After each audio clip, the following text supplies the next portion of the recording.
स्वागत आहे तुमचे आर-जे डिजिटल या चॅनलवरती. तर मित्रांनो, आज मी तुमच्यासाठी परत एक नवीन व्हिडिओ घेऊन आलेलो आहे.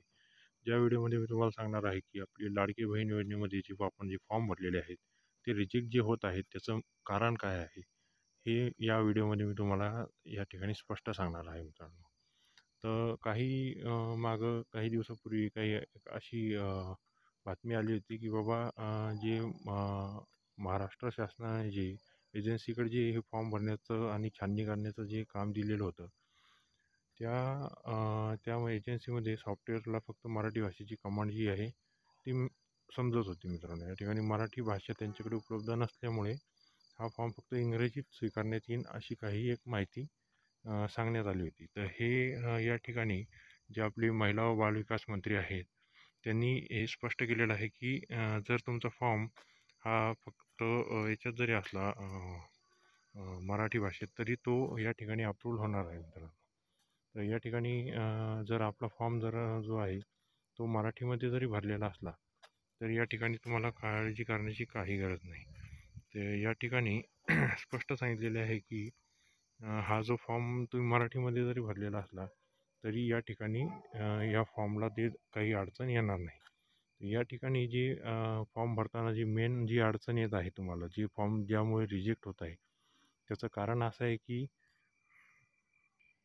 आपले जे फॉर्म भरताना आपण जे डॉक्युमेंट अपलोड केलेले आहेत मित्र, तर ती डॉक्युमेंट आपण फक्त आधार कार्डची फक्त फ्रंट साईड आहे, ती फक्त अपलोड केलेली आहे. त्याची बॅक साईड जी आहे ती अपलोड करायचं ऑप्शन नसल्यामुळे आपण ती अपलोड केलेली नाही बॅक साईड. त्याच्यामुळे ॲड्रेससाठी जो इश्यू येतो ना, तर त्याच्यामुळे जे आपले फॉर्म आहेत ना, जास्तीत जास्त रिजेक्ट झालेले आहे. या ठिकाणी आपण बघू शकता ABP माझावरती लाडक्या बहीण योजनेसाठी जे मराठीमध्ये तुम्ही फॉर्म भरलेले आहेत, ते आता ग्राह्य धरले जाणार आहे. त्याच्यामुळे काळजी करण्याची काही गरज नाही. फक्त आपण मराठीमध्ये जे फॉर्म भरलेले आहेत ना, ते तसेच राहून द्यावे आणि त्याच्यानंतर आपला ॲप ओपन करून एक वेळेस बघून घ्यावे, की आपला फॉर्म जो आहे तो सध्या इन पेंडिंग टू सबमिटेड असेल, तर याला एडिट करून तुम्ही लवकरात लवकर आपली डॉक्युमेंटची फक्त आपण एक सिंगल साईड अपलोड केलेली आहे ना, तर ती एका पेजवरती जे बॅक साईड आणि फ्रंट साईड दोन्ही बी घेऊन तो फोटो तुम्ही या ठिकाणी अपलोड करायचा आहे. जेणेकरून तुम्हाला डॉक्युमेंट व्हेरिफिकेशनमध्ये काहीही अडचण येणार नाही. जर आपला फॉर्म इन रिव्ह्यूमध्ये जर असेल, तर या ठिकाणी तुम्हाला हा फॉर्म एडिट करता येणार नाही आणि एडिट जरी केला तरी याचा काही उपयोग होणार नाही. इन रिव्ह्यू म्हणजे हा फॉर्म तुमचा तपासणीसाठी गेलेला आहे आणि तपासणीसाठी गेलेल्या फॉर्माला तुम्ही एडिट करू शकत नाही.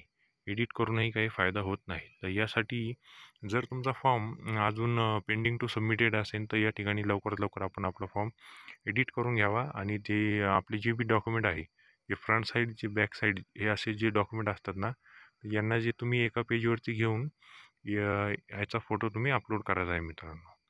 जर फॉर्म अप्रूव्ह झालेला असेल, तर तुम्हाला काळजी करण्याची काहीच गरज नाही आहे. तर तुमचा जर फॉर्म कधी झाला, तर रिजेक्ट झाल्यानंतर ना आपलं रिजेक्शनच्या नंतर खाली एक ऑप्शन दिलेलं आहे, व्ह्यू रिझन. तर हे व्ह्यू रिझन तुम्हाला या ठिकाणी आता बघता येणार आहे. रिझन बघितल्यानंतर कोणत्या कारणाने आपला फॉर्म रिजेक्ट झाला, हे तुम्हाला ज्यावेळेस समजेल त्यावेळेस तुम्ही याच्यानंतर एक एडिट नावाचं ऑप्शन येते. एडिटमध्ये तुम्ही जाऊन या ठिकाणी आपला जो फॉर्म आहे तो एडिट करू शकता आणि जे आपले डॉक्युमेंट आहे ते प्रॉपर तुम्ही या ठिकाणी अपलोड करावे आणि जेणेकरून आपला फॉर्म रिजेक्ट होणार नाही. तर याची तुम्ही जरा काळजी घ्यावी डॉक्युमेंट अपलोड करताना. बाकी या योजनेमध्ये सध्या तरी काही त्रुटी नाही आहेत. तुम्ही फक्त आपले डॉक्युमेंट आहेत तेच फक्त व्यवस्थित या ठिकाणी अपलोड करायचे आहे मित्रांनो. चला, तर माहिती जर आवडली असेल तर या चॅनलला जास्तीत जास्त सबस्क्राईब करा आणि या व्हिडिओला जास्तीत जास्त शेअर करा, जेणेकरून आपल्या मित्रपरिवारासोबत किंवा नातेवाईकांना आहे ना, या व्हिडिओतून एक जर आपण आता जर या वेबसाईट या ॲपवरती गेलात, तर हा ॲप जो आहे तो प्रॉपर वर्क करत नाही आहे मित्रांनो. तर जर तुम्हाला वाटत असेल की आपण रात्रीच्या वेळेस हा फॉर्म एडिट करू किंवा या फॉर्मवरती डॉक्युमेंट अपलोड करू, तर हे सध्या तरी शक्य नाही आहे. यासाठी जरा तुम्हाला एक 2-4 दिवसाचा कालावधी लागणार आहे. जर तुम्हाला प्रयत्न करायचा असेल तर तुम्ही सकाळी या फॉर्म एडिट करायचा तुम्हाला वेळ भेटला तर सकाळी तुम्ही हा फॉर्म एडिट करू शकता. हे माझ्या माहितीनुसार. चला तर मित्रांनो, भेटूया पुढच्या व्हिडिओमध्ये आणि या व्हिडिओला नक्की आपल्या मित्रपरिवारासोबत शेअर करा आणि या चॅनलला सबस्क्राईब करायला नक्कीच विसरू नका.